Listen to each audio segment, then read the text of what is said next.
très heureux de participer à ce workshop. Donc, on va parler d'une proposition pour surmonter les intuitions trompeuses. Alors, demain, on aura un peu de temps ensemble pour parler de cette question des intuitions de façon encore plus approfondie, mais on va bien sûr déjà l'évoquer aujourd'hui.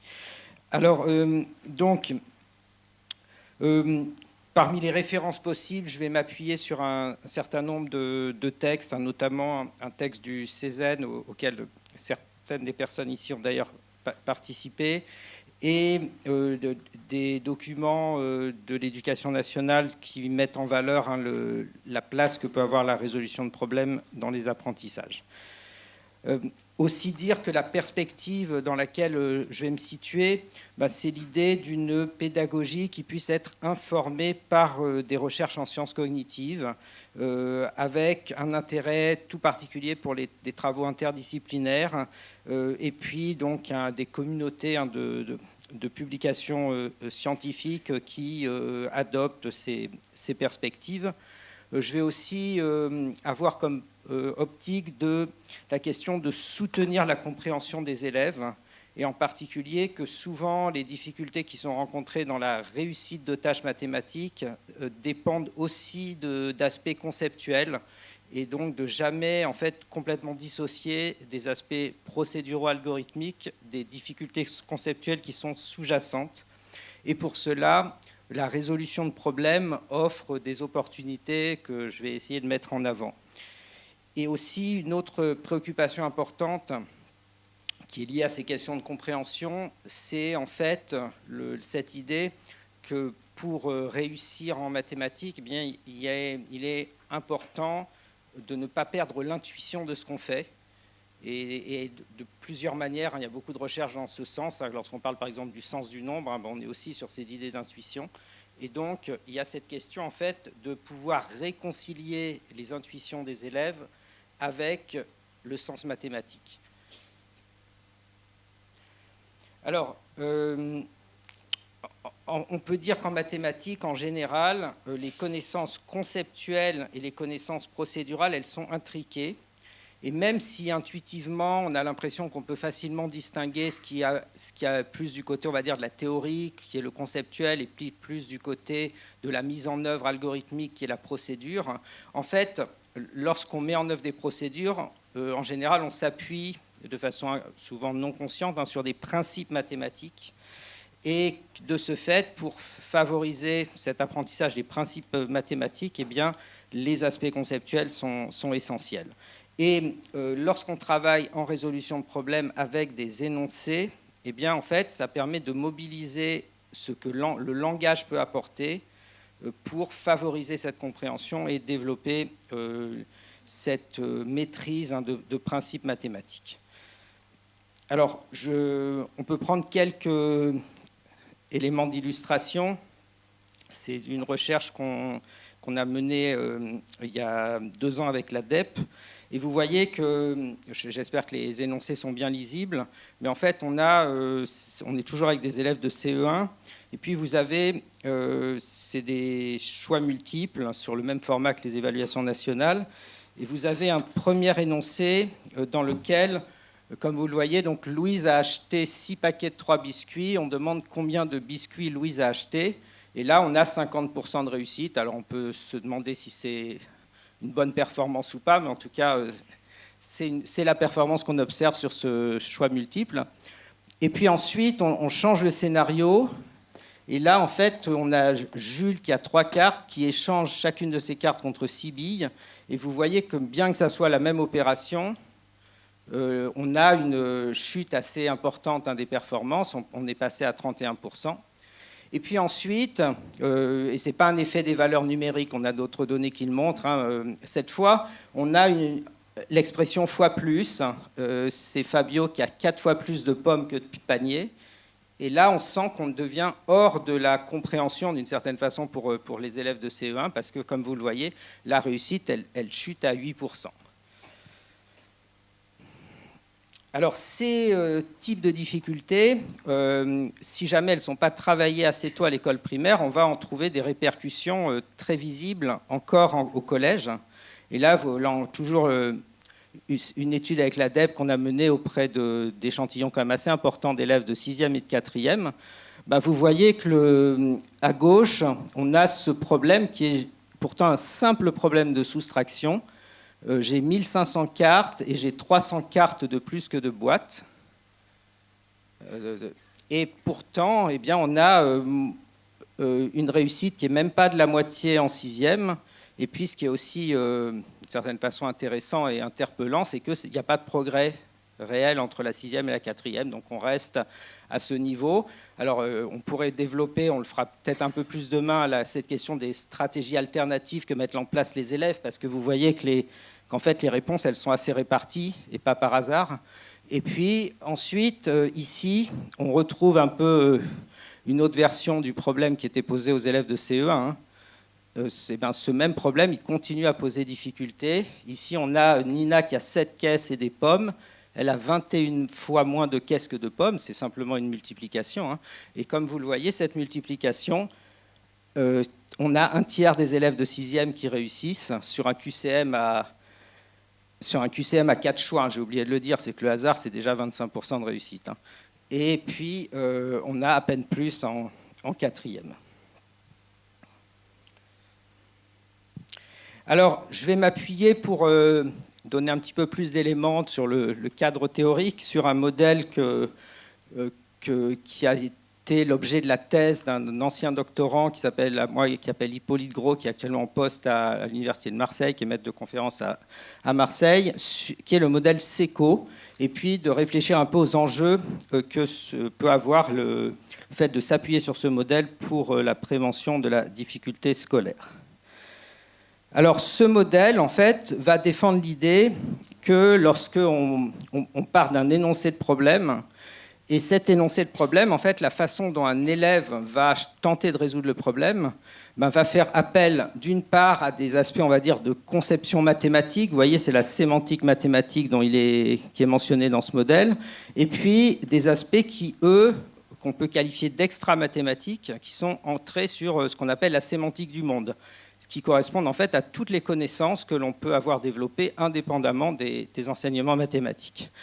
Et à partir de ces deux éléments, l'élève va construire ce qu'on appelle une structure interprétée, c'est-à-dire c'est une abstraction qui est développée, ça correspond à l'idée de la compréhension, mais de la compréhension du point de vue mathématique, mais par rapport aux connaissances qu'a cet élève. Et cette structure interprétée, il se trouve que parfois elle va coïncider, elle va permettre d'aboutir à un algorithme de résolution qui fonctionne, dans le cas où, en fait, cette structure interprétée, elle coïncide avec la structure mathématique. Mais il y a d'autres situations. Alors, c'est l'exemple, par exemple, des échanges, où on a vu qu'il y avait une baisse de performance, ou encore l'exemple du fois plus, où là, il y a une baisse encore plus forte. Parfois, il n'y a pas coïncidence.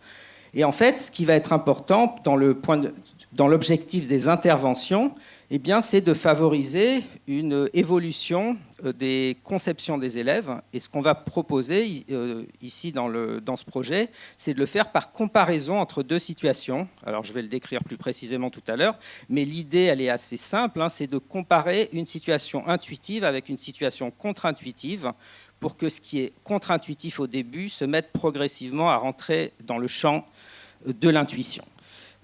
Alors, pour illustrer des exemples avec lesquels on peut faire tourner ce modèle SECO. Alors, une recherche de Hudson dans des années 80, qui est souvent citée, que peut-être certains d'entre vous connaissent, on a à chaque fois la même situation, il y a 5 oiseaux et 3 vers, et puis dans un cas, on demande combien y a-t-il d'oiseaux de plus que de vers à des élèves, et puis dans un autre cas, combien d'oiseaux n'auront pas de vers. Et puis, on peut regarder aussi la deuxième situation. Cette fois, c'est une étude qui a été menée dans la fin des années 90 auprès d'élèves brésiliens qui faisaient du commerce de rue, mais qui n'étaient pas scolarisés. Et puis, il y a un groupe à qui on demande combien coûtent 3 objets à 50 cruzeros-lin, et un autre groupe à qui on demande combien coûtent 50 objets à 3 cruzeros-lin. Alors, pourquoi je prends ces exemples? Parce qu'on reconnaît qu'à chaque fois, on a exactement la même structure mathématique. Le premier, c'est une simple soustraction, 5 moins 3 égale 2, et le deuxième, c'est la multiplication 3 fois 50. Mais qu'est-ce qui se passe quand on regarde en fait les résultats? Eh bien, on se rend compte qu'auprès d'élèves de 6 ans, dans le premier cas, on a une situation très très différente, parce que vous avez avec la première formulation un quart de la classe qui réussit, et avec la deuxième formulation, vous avez la totalité de la classe qui réussit. D'accord ? Alors pourquoi ? On comprend bien avec cette question de structure interprétée, c'est que en fait, dans le deuxième cas, les élèves construisent un scénario, et dans ce scénario, vous avez des oiseaux qui sont appariés avec des vers. Et donc on imagine, il y a des oiseaux qui vont réussir à manger un ver, et puis il y a deux pauvres oiseaux qui vont rester tout seuls sans ver. Dans le premier cas, en fait, qu'est-ce qui va se passer? C'est que les élèves ne vont pas relier les oiseaux et les vers de cette manière. Ils vont se retrouver avec deux ensembles distincts, et puis ils vont être un peu perdus pour cette comparaison qu'ils ne sont pas en mesure de mettre en œuvre. Et on voit bien l'enjeu qu'il y a à ce que les élèves qui réussissent le deuxième problème puissent transférer au premier. D'accord ? Autrement dit, que le fait de ce qu'ils ont compris avec ce scénario, combien d'oiseaux n'auront pas de vers, eh bien, comment est-ce qu'ils pourraient le mobiliser pour que ça les soutienne dans leur compréhension et leur capacité à résoudre le premier exercice. Dans le deuxième cas, alors je ne sais pas si... Là aussi, on a un écart qui est très, très spectaculaire, parce que vous voyez que dans un cas, on a 3/4 de réussite, ce qu'on peut estimer important ou non, c'est question de point de vue, mais en tout cas, ce qui est sûr, c'est que dans le deuxième cas, il n'y a que des échecs. D'accord ? Et pourquoi ? Tout simplement parce que dans le premier cas, ce que font ces adolescents, eh bien, ils font 3 fois l'addition de la valeur 50. Et là, on est dans le cas où leur structure interprétée, elle fonctionne bien, parce qu'ils peuvent faire 50 plus 50 plus 50 et trouver 150. Par contre, en faisant exactement la même stratégie dans le deuxième cas, ça les mène en échec. Parce que, qu'est-ce qu'ils font ? Ils font 3, plus 3, plus 3, plus 3, plus 3. Évidemment, je vous encourage à essayer d'additionner de tête 50 fois la valeur 3, et on fera tous partie de ces 0%. Et donc, on voit là encore quel enjeu il y aurait à ce que la réussite à l'un puisse être transférée à la réussite à l'autre. Et là, on voit donc que la diversité des situations qui peuvent être élaborées, comme les quelques exemples que je viens de prendre, bien l'idée c'est de pouvoir placer avec progressivité l'élève face à des contextes d'apprentissage qui soient vecteurs de progrès, en potentiellement s'appuyant sur ce qui est intuitif pour aussi faire progresser ce qui n'est pas intuitif. Et dans ce cadre, donc, le projet qui est proposé, c'est d'aider à surmonter les intuitions calculatoires trompeuses en résolution de problèmes. Alors, il est orienté vers des élèves de primaire, donc ce dont je vais parler, on peut dire que c'est cycle 2 et cycle 3. On peut l'envisager de le déployer à la fois de manière individuelle, que ce soit par exemple dans le cadre avec des orthophonistes ou dans le cadre parental, ou en situation collective, en classe, que ce soit éventuellement des groupes de besoins ou en classe entière. Alors, il y a cette idée des conceptions intuitives, sur lesquelles je vais revenir un petit peu. Et pour commencer, qu'est-ce qu'on appelle une conception intuitive ? Vous voyez, parce que j'ai quand même parlé de façon un petit peu libre de ce qui était une intuition et ce qui ne l'était pas, mais on va essayer d'être un tout petit peu plus précis, sachant qu'on pourra l'être encore nettement plus demain. C'est l'idée qu'une notion mathématique va être perçue par analogie avec une connaissance familière. D'accord ? C'est justement pour ça qu'on rentre dans le champ de l'intuition, que les élèves sentent certaines situations comme intuitives, parce que ils sont en mesure de les rattacher par analogie avec des connaissances qui sont issues de leur vie quotidienne. Et ce qui caractérise les conceptions intuitives et ce qui explique ces énormes écarts de résultats qu'on a observés dans les exemples que je vous ai donnés, c'est qu'elles ont un champ de validité qui est limité. Autrement dit, il y a un ensemble de situations où la conception intuitive va amener au résultat attendu, et donc un succès pour l'élève, et puis il y a un ensemble de situations où ce n'est pas le cas, et où la conception intuitive seule ne permet pas de réussir. Et donc, on a aussi cet apport, bien sûr, qui est extrêmement important des conceptions intuitives, c'est qu'elles permettent de donner du sens.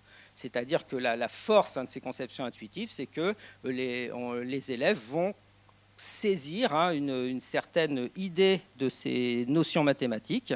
C'est une idée qui est limitante, mais qui permet de justement soutenir leur intuition.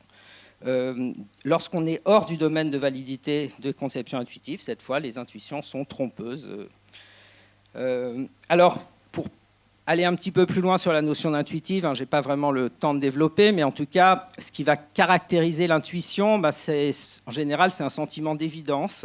D'accord ? C'est quelque chose qu'on n'éprouve même pas le besoin d'expliquer, tellement ça paraît en soi évident. Donc ça paraît subjectivement comme directement acceptable. Il y a aussi l'idée que ça paraît cohérent, ça paraît s'expliquer par soi-même, si on reprend la façon dont Ephraim Fishbane, qui avait écrit un ouvrage sur cette question, le décrit. Et puis, ça correspond aussi au sens commun des élèves. Et puis, on retrouve, y compris chez des grands mathématiciens, l'idée que l'intuition, elle ne s'oppose pas forcément au raisonnement mathématique. C'est tout à fait important de conserver une intuition en mathématiques. Alors, c'est une citation fameuse de Poincaré dans laquelle il va dire que la logique reste stérile à moins d'être fécondée par l'intuition. Donc, il ne s'agit certainement pas d'opposer raisonnement rationnel et intuition, mais plutôt de voir comment on peut s'appuyer sur l'intuition et étendre l'intuition. Une image qui peut aider également à se figurer un petit peu ces situations, c'est que la conception intuitive, elle a un certain domaine de validité, mais il est partiel. Et puis, il y a tout un autre champ qu'on peut appeler l'angle mort de l'intuition, sur lequel on essaye justement de travailler pour limiter ces écarts entre les notions mathématiques et puis l'intuition attachée à ces notions. Alors, les conceptions intuitives, elles sont en fait bien connues et bien identifiables. Je crois que ça, c'est quelque chose de très important parce qu'on pourrait penser que c'est très contextuel, que c'est très individuel, que ça reste un petit peu vague. Mais en fait, il y a des travaux qui permettent d'être vraiment précis. Et en particulier, pour les 4 opérations, elles sont assez clairement identifiées. Donc, pour additionner, c'est l'idée d'ajouter et de chercher une totalité. Pour soustraire, c'est l'idée d'enlever et chercher ce qui reste. D'accord ?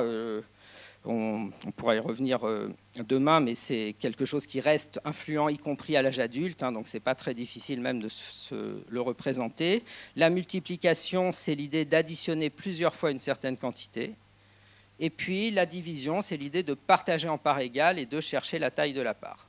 Donc on peut assez clairement les identifier. Comment est-ce qu'on les identifie ? On peut les identifier de multiples manières. Par exemple, si on est sur la multiplication, mais j'aurais pu exemplifier tout autant avec les autres opérations, si on invite des élèves ou des adultes même, ou des lycéens à inventer un problème de multiplication ou encore à définir ce qui est pour eux l'opération mathématique de multiplication, eh bien, on va voir de façon très très claire que ça sera quasiment toujours, à presque 100%, des problèmes dans lesquels il y a des additions itérées.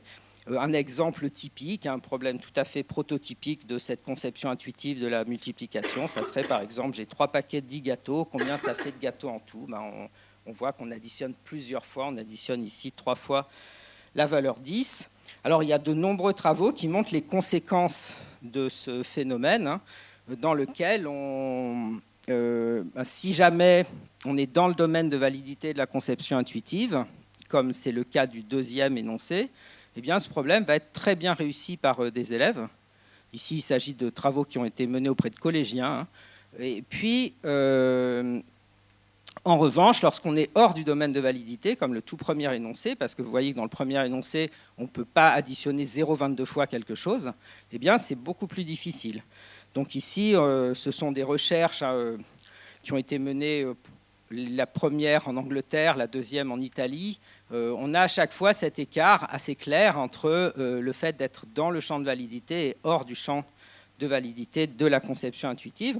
Vous voyez que pour une simple multiplication, eh bien, on a une majorité d'échecs ici, lorsque, au lieu d'avoir une quantité entière de litres, on a cette valeur de 0,22 litres. Alors, de cette manière, on peut se poser la question vous voyez ici, pour ces différents énoncés, eh bien, ce sont typiquement des énoncés dans lesquels on est hors du domaine de validité de la conception intuitive. On peut les regarder un par un pour bien s'en rendre compte. La première, c'est Colline a perdu 3 billes pendant la récréation, maintenant elle a 5 billes. Combien de billes avait-elle avant la récréation? Alors, donc, on est d'accord que ce problème se résout par une addition. Mais ici, c'est un problème qui n'est pas un problème d'ajout. D'accord ? On cherche combien est-ce qu'on avait au départ, sachant ce qu'on a perdu et combien il reste. Dans le deuxième, Karim a 8 billes, il a 5 billes de plus que Colline. Combien Colline a-t-elle de billes? Et là, c'est un problème de soustraction. Pourtant, on parle de comparaison, on trouve même de plus. Ici, on a 5 fois plus d'oranges que de pommes. Pour le suivant, on demande combien il y a d'oranges. C'est un problème de multiplication, mais vous voyez qu'on n'est pas dans une addition répétée. Et puis, dans le dernier, on fait des tas de 4 images dans un paquet de 200 images. Ce n'est pas un partage équitable dans lequel on cherche la taille de la part, parce qu'on sait que la part, elle fait 4. Et donc, on cherche combien il y a de parts. Et là, on est hors du domaine de validité.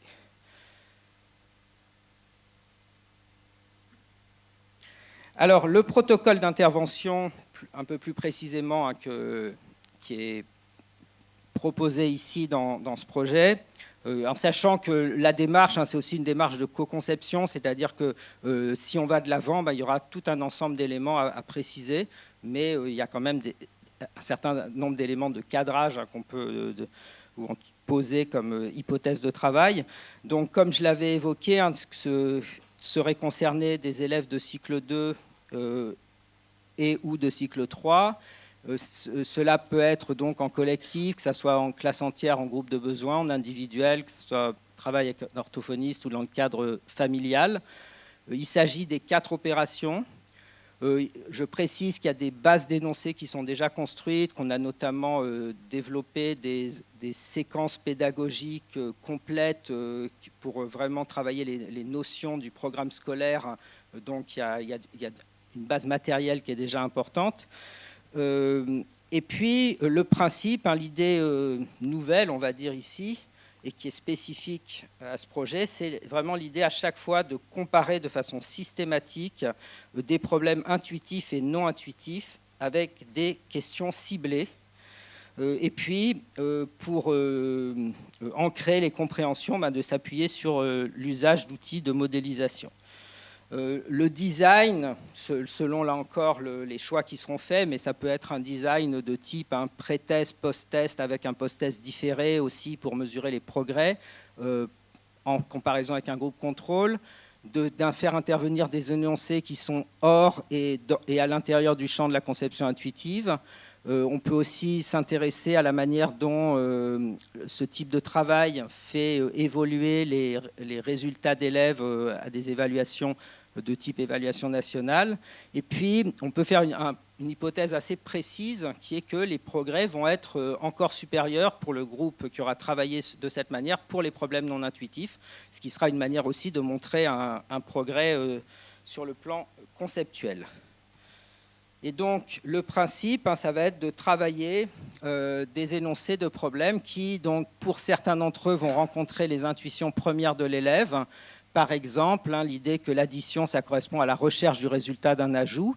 Typiquement, si on dit Léa a 5 billes, elle en gagne 8, combien Léa a-t-elle de billes maintenant? On a dès le CP des taux de réussite très élevés qui vont dépasser souvent les 80%, voire plus. Et puis, on va comparer avec des problèmes contre-intuitifs parce que le scénario qui est présenté dans le problème ne va pas induire directement l'opération qui mène à la solution. Par exemple, un scénario de perte dans lequel une addition permet de trouver la quantité initiale, comme on l'a vu tout à l'heure. Léa avait des billes, elle en a perdu 5, il lui en reste 8. Combien est-ce qu'elle avait de billes? Et donc, tout l'enjeu, c'est de permettre ce transfert de situations contre-intuitives vers des situations intuitives vers des situations contre-intuitives. Alors, le paradigme qui est proposé, c'est donc un paradigme qu'on appelle de comparaison analogique et dans lequel, en fait, les élèves vont être amenés à comparer explicitement une situation intuitive et une autre contre-intuitive par rapport à 2 problèmes qui peuvent se résoudre par le même calcul en cherchant ce qu'elles peuvent avoir de semblable au-delà de leurs différences. Et les élèves vont prendre aussi appui sur des outils de modélisation qui mettent en évidence que des situations en apparence très différentes peuvent se présenter sous un format commun. C'est-à-dire que, par exemple, pour un problème d'addition, on va identifier deux parties et une recherche de totalité, même si on n'est pas dans une situation d'ajout. Alors, comparer, qu'est-ce que c'est? Donc, l'idée, c'est de favoriser donc, une comparaison explicite entre problèmes pour favoriser le traitement en profondeur et identifier les caractéristiques communes pertinentes sur le plan mathématique, parce que, comme on l'a vu sur les premiers exemples, on était face à des problèmes qui partageaient exactement la même structure mathématique. La difficulté est que les élèves ne perçoivent pas cette structure commune et s'appuient sur des indicateurs qui relèvent de leur compatibilité avec leur intuition. Et donc, il s'agit de demander à l'élève de comparer des situations afin d'identifier les similitudes et les dissemblances, en sachant que plus l'élève va être guidé dans ce processus, plus il va être attentif aux relations partagées entre les situations. Et puis, il y a des travaux qui montrent aussi que l'efficacité est plus importante, et c'est pourtant quelque chose qui est très rarement fait, notamment dans le cadre scolaire, lorsqu'on compare de façon concomitantes les deux situations. Donc l'idée, c'est vraiment de mettre les deux énoncés en parallèle face à l'élève et puis de travailler sur cette comparaison. Alors on a des travaux antérieurs sur des situations beaucoup plus ciblées qui ont montré, je ne vais pas les détailler parce qu'on manque de temps, mais qui ont montré à quel point ça pouvait permettre à des élèves de fin d'école primaire d'identifier des structures conceptuelles qui restent très difficiles à percevoir, y compris par des adultes qui n'ont pas travaillé ces situations. Et alors, quel type d'énoncé ça va être? Vous voyez ici, on a un exemple. Vous avez Tom qui a 30 cartes. Il a perdu 10 cartes pendant la récréation. Combien de cartes lui reste-t-il? Alors là, on est complètement, bien sûr, dans le champ de l'intuition de la soustraction. Et puis, vous avez un autre problème. Tom, il a 10 cartes. Et puis, il en gagne en jouant avec Mina. Puis maintenant, il a 30 cartes.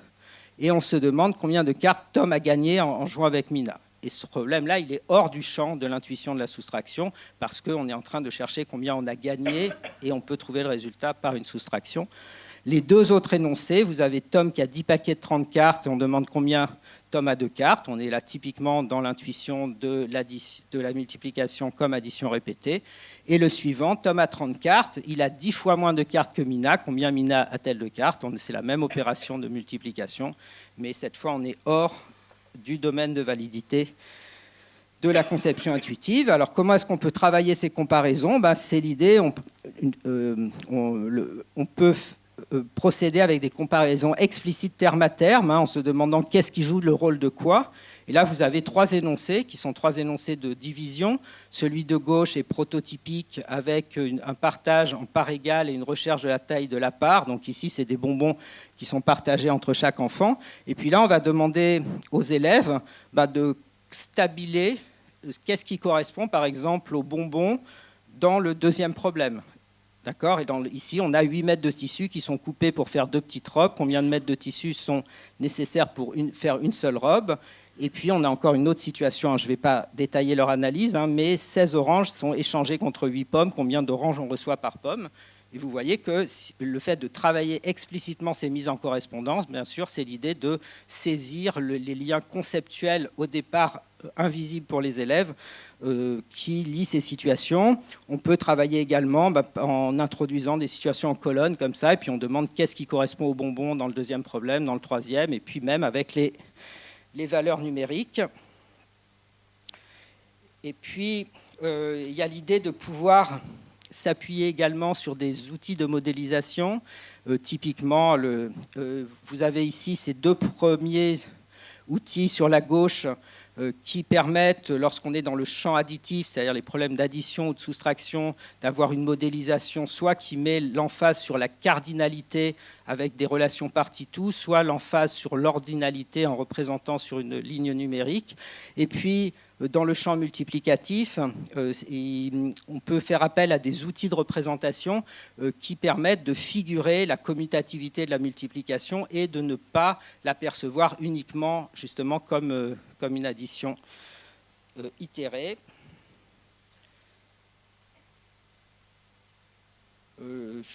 sans le développer, je précise que l'usage de ces outils permet aussi d'avoir une perspective diagnostique, parce que ça permet d'entrer dans les représentations que les élèves se construisent des situations. Et c'est quelque chose que je pourrais approfondir demain, mais vous voyez que là, on est sur un énoncé, on va dire sur la table, il y a 3 boîtes et 25 jetons, et on demande combien est-ce qu'il y a d'objets sur la table. Et là, on est face à un élève qui, en fait, n'est pas vraiment rentré dans la structure mathématique du problème, mais qui s'appuie sur la relation sémantique qui existe entre les jetons et les boîtes. Et donc, dans son esprit, on va forcément lui demander, il est rentré dans l'idée de l'addition répétée, de la multiplication, et donc il s'est dit, il doit y avoir 25 jetons par boîte, ce qui n'est pas du tout, bien sûr, ce qu'indique l'énoncé. Et vous voyez qu'en fait, il fait une représentation plutôt de type additive, et puis il additionne 3 fois la valeur 25. Alors on passera sur l'erreur de calcul, ce n'est pas le sujet ici, mais on voit comment le fait de voir l'usage que font les élèves de ces outils de modélisation constitue aussi une entrée dans leur représentation. Je pense que j'arrive au bout du temps qui était accordé. Et donc, en conclusion, l'objectif, c'est qu'à l'issue du projet, il est attendu que les élèves aient développé une plus grande autonomie conceptuelle qui leur permette d'être moins influencés par des indices superficiels qui les conduisent à des résolutions inadéquates. Merci beaucoup de votre attention.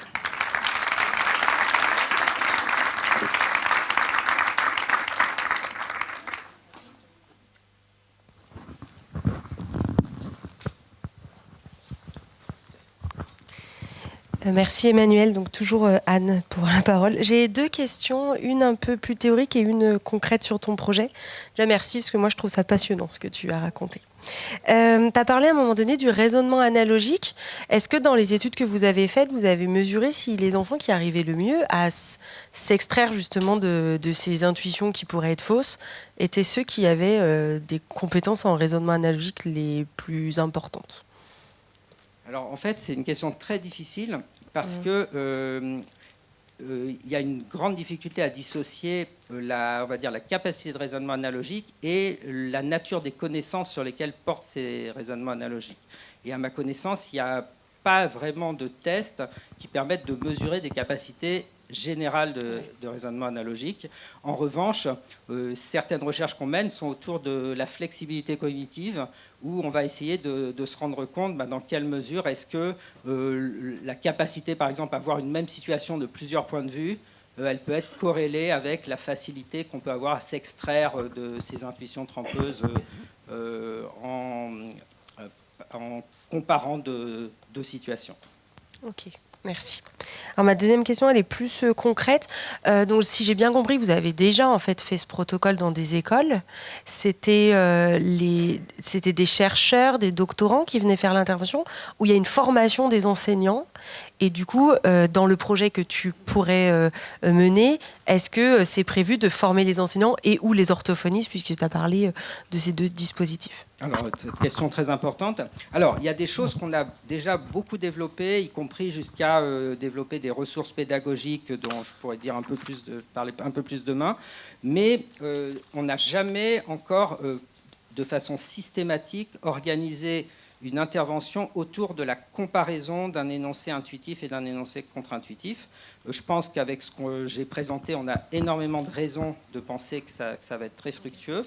En revanche, ce qu'on a fait de façon très systématique et pour lesquels on est très bien équipé, c'est de disposer de toute une base de données d'énoncés intuitifs, d'énoncés contre-intuitifs, d'outils de modélisation totalement adaptés au travail sur ces énoncés, et puis effectivement des formations très développées, abouties, sur des formats qui peuvent aller de la demi-journée jusqu'à 2 jours entiers auprès des enseignants ou de toute population qui serait concernée sur ces questions.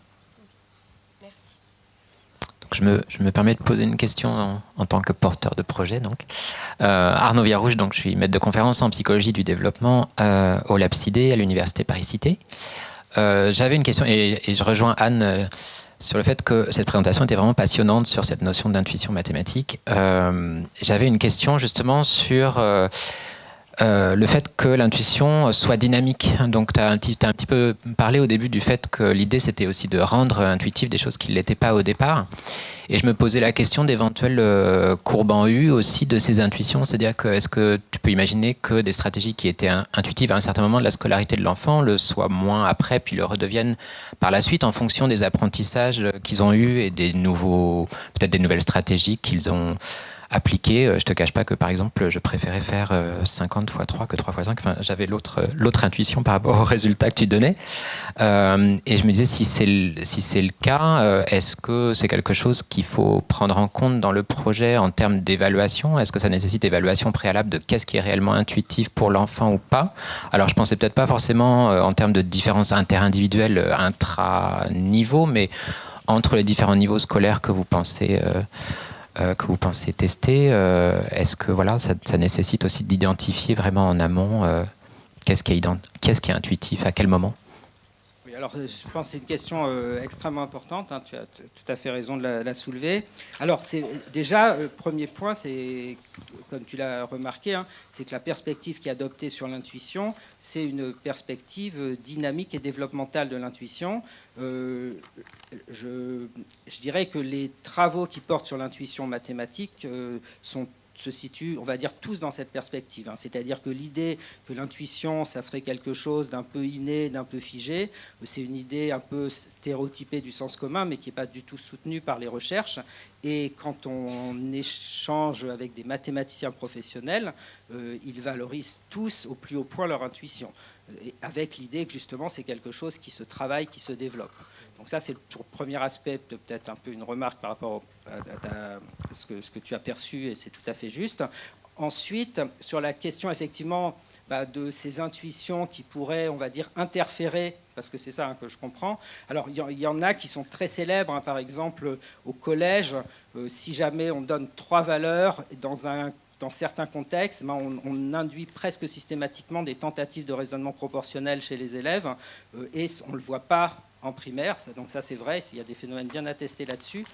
C'est pour ça aussi que la focale du projet, on est sur les 4 opérations, et là-dessus on a des données qui montrent une stabilité en béton de ces intuitions, qui ont même tendance à aller bien au-delà du primaire, donc ce n'est pas un phénomène qui est susceptible d'interférer, y compris, je dirais, jusqu'en 6e. Super, merci beaucoup. Important, oui.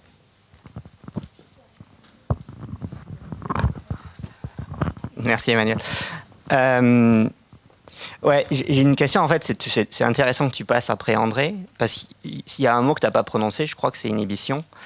Et du coup, il y a un contraste qui est assez important, parce que du coup, effectivement, on a souvent tendance à voir l'inhibition comme quelque chose qui va jouer pour inhiber des intuitions, etc. Et en fait, ma question, c'est, tu parles pas d'inhibition, du coup, pourquoi, en fait? Est-ce que tu peux peut-être nous dire, en fait, ça veut dire que tu as un point de vue théorique qui est un peu différent, ou quel rôle tu vois là-dedans? Vous êtes d'accord ou pas d'accord sur certaines choses?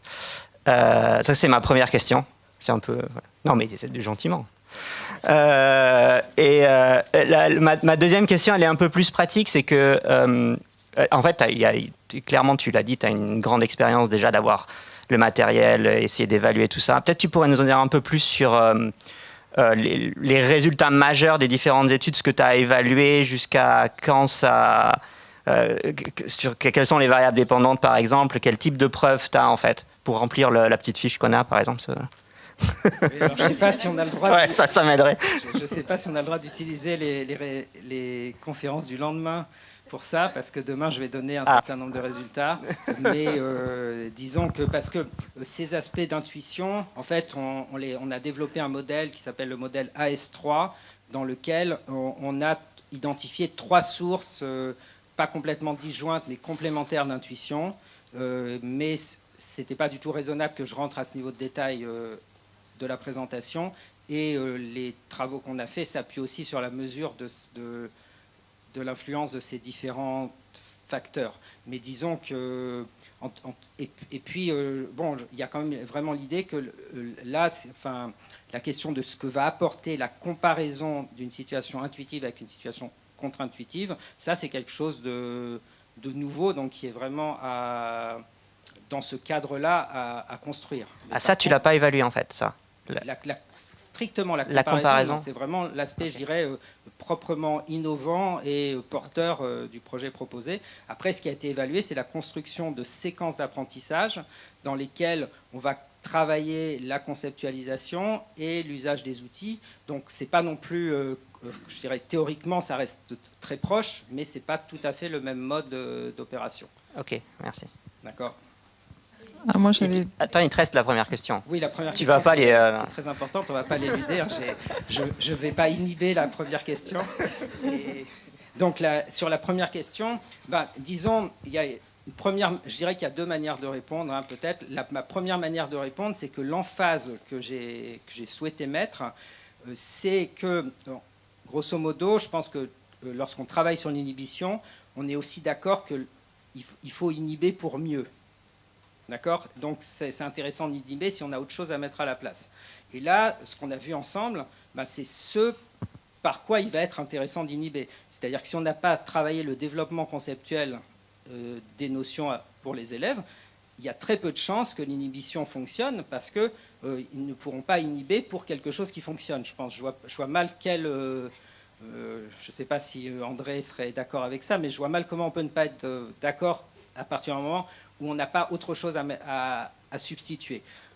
Et puis ensuite, de ce fait, ça me paraît très important qu'il y ait un vrai travail sur ces aspects conceptuels qui permettent de fournir ce pourquoi ensuite l'inhibition peut devenir utile. Et là, c'est assez clair que lorsqu'on parle d'un énoncé dans lequel on parle de gagner des billes, même un adulte va penser d'abord à l'addition. Donc on peut dire que tout le monde va inhiber. Mais ce qui va être peut-être la chose délicate, c'est de percevoir dans la situation qu'on est en train de chercher un écart et qu'une soustraction fonctionne. Et ça, avec un élève de CP ou de CE1, il ne pourra jamais inhiber quelque chose qui lui permette de voir qu'il y a une différence qu'on cherche ici.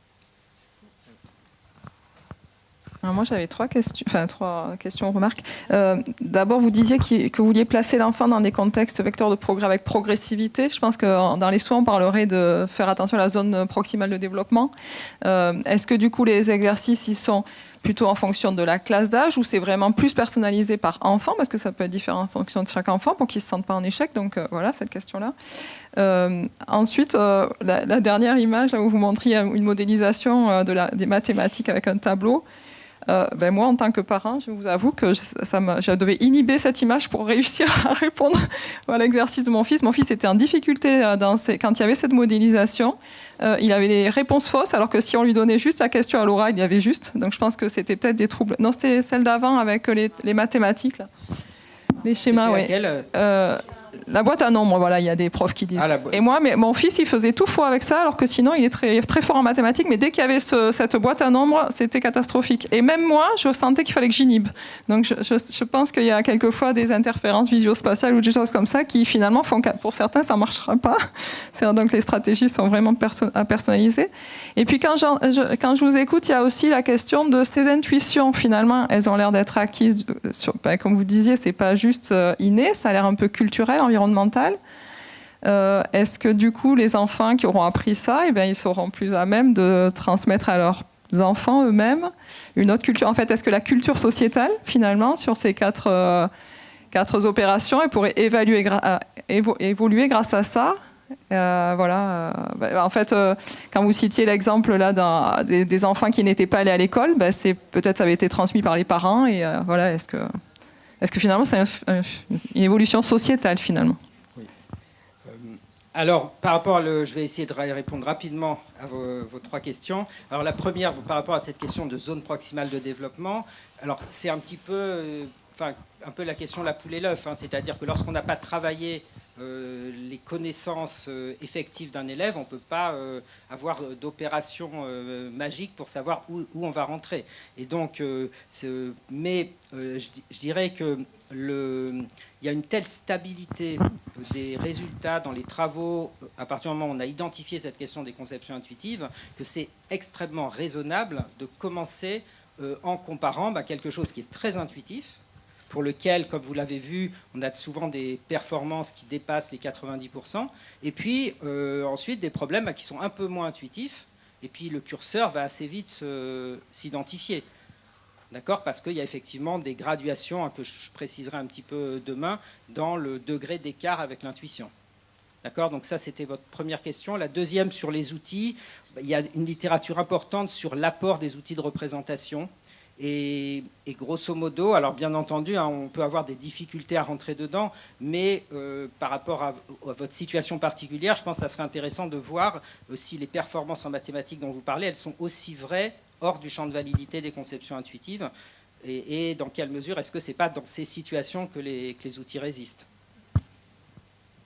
Et puis la troisième question, c'était sur la transmission générationnelle. C'est ce qu'on souhaite, bien sûr. Vous avez tout à fait raison de dire qu'on est sur des choses qui sont collectivement portées, et que bien sûr, si la collectivité évolue, les conceptions peuvent évoluer, mais elles sont vraiment assez robustes. Et elles sont universelles, autrement dit, dans d'autres modes de pensée ou d'autres cultures, je pense aux civilisations, aux cultures asiatiques, on retrouve les mêmes modèles? Alors, tous les travaux interculturels que je connaisse retrouvent les mêmes résultats, et ils sont notamment très dépendants en fait, de l'usage du vocabulaire, parce que ce que j'ai pas précisé là, mais c'est que si on regarde un dictionnaire et qu'on regarde le sens non mathématique des opérations mathématiques, eh bien, on retrouve une grande proximité avec ces conceptions intuitives. Parce que si vous regardez le sens du mot soustraire, par exemple, vous allez voir que c'est l'idée d'enlever. Si vous recherchez le sens du mot additionner, vous allez voir que c'est l'idée d'ajouter. Et puis, on pourrait imaginer, dans le cas de la division, il se trouve qu'on utilise le mot diviser en français. Mais si jamais, au lieu du mot diviser, on utilisait par exemple le mot mesurer, parce qu'en fait, une division, c'est aussi une façon de la voir, c'est combien il y a de fois une valeur dans une autre. Donc on peut dire qu'on mesure une grande valeur avec une plus petite valeur. Eh bien certainement, si le nom de l'opération n'était pas divisé, mais était mesuré, les conceptions intuitives seraient différentes. Mais il se trouve qu'on ne va pas changer la langue, et c'est de longue tradition, donc on va plutôt travailler avec les élèves.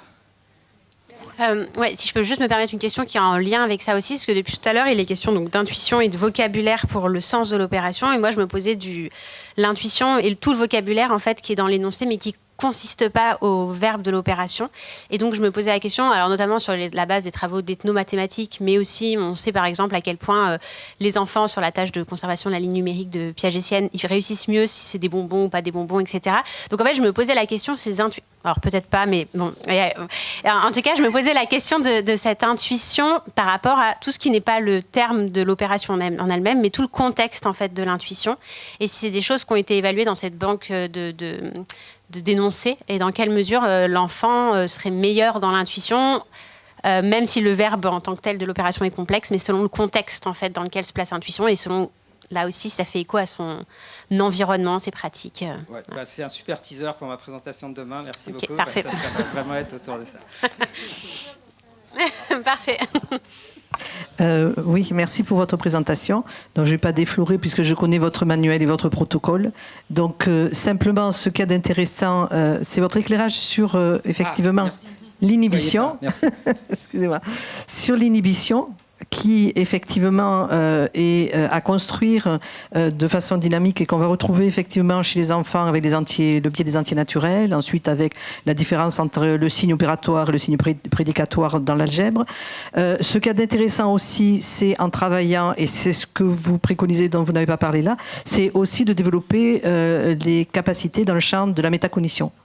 Et ça, c'est extrêmement intéressant, puisque on va bien sûr avoir des intuitions quand les enfants auront travaillé, peut-être pour répondre à Françoise, que une fois que ces enfants ont maîtrisé effectivement ces différentes analogies, en sachant effectivement inhiber les analogies familières, c'est effectivement bien que ces connaissances deviendront de nouvelles intuitions pour les apprentissages à venir. Et on imagine que Poincaré, c'est ce qui s'est passé quand même, puisque ces intuitions ne sont sûrement pas les miennes.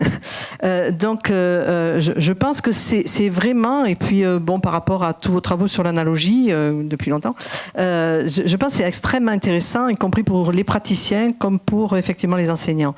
Donc, j'invite à lire vos travaux dans le manuel que vous avez. Merci beaucoup, c'est une très belle présentation. Je vous remercie tous les trois orateurs du début de la matinée. Vous avez un quart d'heure de pause.